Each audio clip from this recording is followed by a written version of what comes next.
Sometimes, the longer the time, the better it could be. You never know. All right, what's up, everyone? It's Sunday, so you know what that means. There's movie news that we got to discuss and some interesting topics. Let's dive into it and let's get it going. Let's go.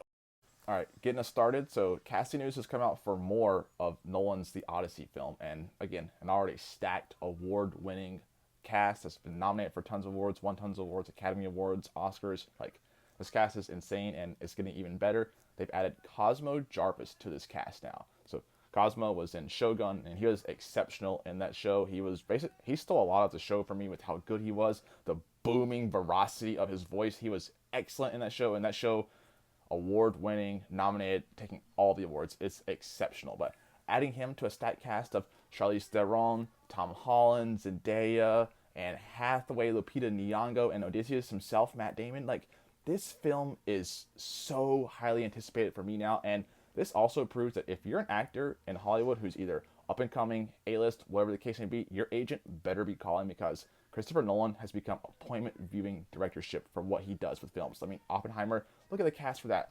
Outstanding, stacked cast of just great actors. So if you're an actor in Hollywood, you want to be in Nolan's films, and this film is just par for the course. It's going to take the cake. I am so looking forward to this stat cast. The visuals that Nolan's going to be able to convey shooting this for IMAX especially is going to be outstanding. It's going to be an outstanding story. I'm so excited for this. Cannot wait for this. So Cosmo Jarvis cast in The Odyssey with the already stacked cast. So looking forward to this. And again, proves that Christopher Nolan has become appointment viewership as a director and what he does with films. I cannot wait for this film in 26 to come out.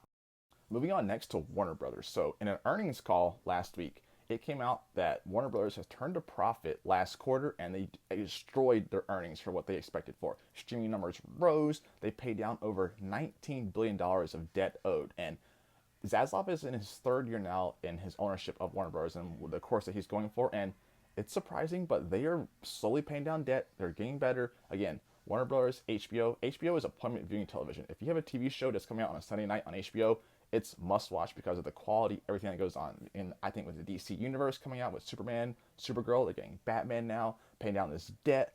I think Warner Brothers is prized for a very long run. And look at where the stock is just from 1 year ago from today, up over 40%. Like, they are on the right course. People don't like Zaslav because what he does a lot of times, how he handles things, how he cuts things, but it's working. It's getting the job done. And I think he's showing that he knows what he's doing. Trust in him, I believe. See where the par for the course, see where they land, but I am very optimistic about the future of Warner Brothers, the future of HBO, the future of the DCU. They're in good hands, I think, and there's a lot of positivity to come from that. So I just want to discuss that because it's very fascinating to see from a business perspective where the company has come from, where they're going, where it was when he took over was just an absolute just hellhole, shithole, just terribly run, and what he's done now to get to this point now, and then where he can go from here on and beyond, because what he's coming down the pipeline, there's a lot of positivity to be proud for Warner Brothers. Hey, buying a stock, I don't know, that's not financial advice, but just there's a lot of things that come down the pipeline, and like I said, when you see the HBO logo for Warner Brothers, you associate appointment viewing television. If they can nail a DCU and the DC studios overall, then it's become appointment viewing movie presentations now. And then a lot coming down the pipeline. So again, excited for that. Interesting quarterly numbers come out. Subscribers is the big thing. Our subscribers grew massively. And so I think that shows that people associate Warner Brothers and HBO with top quality viewership. So interesting from that perspective, and fascinating to see where the company goes in the coming years and quarters beyond.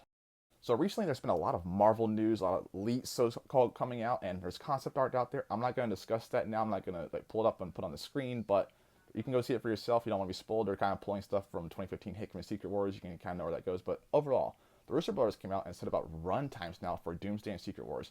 And respectively, they said it's probably about 2.5 and 3 hours for both of those films. And I think that's par for the course. It's kind of what they did with Infinity War and then with Endgame, and it makes sense. There's a lot to tie up. There's a lot of loose threads that want to tie a cohesive story together, and they're trying to tell a story of how they're going to get to Battle World, how Doom's going to fight during all this, how all these Marvel characters, legacy characters from Fox, the X-Men, the Mutants, Avengers, every Marvel character out there, you might see them in these coming up movies now. So 2.5 hours and 3 hours makes sense. I think Doomsday will ultimately be delayed a little bit in 26, kind of pushed back just a couple of months, if anything, just kind of shooting and tying up some things, because there's a lot that you have to do to produce and go into that. And I think Secret Wars ultimately be split into 2 parts, but longer run times don't necessarily mean top quality, and vice versa. If it's short, doesn't mean it's going to be bad. So I don't know. I'm all for the course for longer movies in terms of Marvel, because I think Marvel nails their longer films overall. So 2.5 hours and 3 hours respectively for these films as of now. I'm all for the course. Looking forward to these movies. And again, bring on Doctor Doom, second favorite character of all time in terms of Marvel, and he's outstanding. And RDJ, I think, is going to put a portrayal on a screen that people will really resonate with and will understand why it's RDJ specifically. It wasn't just a money grab, I don't think, to bring back Robert Downey Jr. The Russo brothers want to tell a story, and I think to tell a story that they want to tell, it needs to be Iron Man. It needs to be Tony Stark. It needs to look like Dr. Doom in order to tell that cohesive story and just build that tension on the screen when the reveal comes. But ultimately, again, longer does not equal better always. But I'm excited for this. Can't wait for these movies to come out. Just looking forward to it and bring on Doom. So there's a couple stories going now with Amazon. And so Bezos basically said he wrote a blank check to the Broccoli family in terms of get the full creative rights from them and $1 billion. Who's not going to say no to that? So $1 billion for full creative control. I'm fine with that. And we'll see who they cast as Bond, but it's rumored that they want Christopher Nolan to be the director. He's number one on the call sheet for directing the new James Bond film. And first off, duh. I think most studios want Nolan to be their director for any films that they have. So it makes sense, first of all, because like I said, he's a permanent viewing directorship, and he's great. But the James Bond franchise, it came out years ago that Nolan probably passed on the film, and he really likes to have creative control of when he does films. He likes to have full casting, creative control, storyline, all that stuff. So it will be interesting to see how that ties together.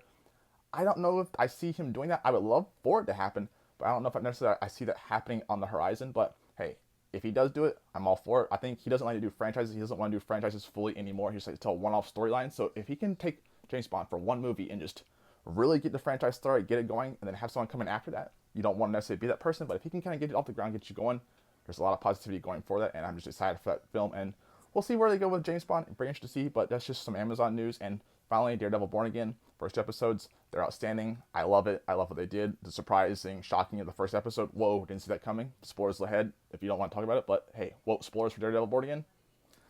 My dog Foggy. Sorry, it had to happen, unfortunately. I think it's a very narrative storyline telling what they're going to do for that in terms of what they're doing with Fisk, what they're doing with Matt. And I think both of them wanting to be different people, trying to hide and lock up the darkness. Shout out to Zoom from Flash Season 2. But it's very interesting to see where they're going to go for that now.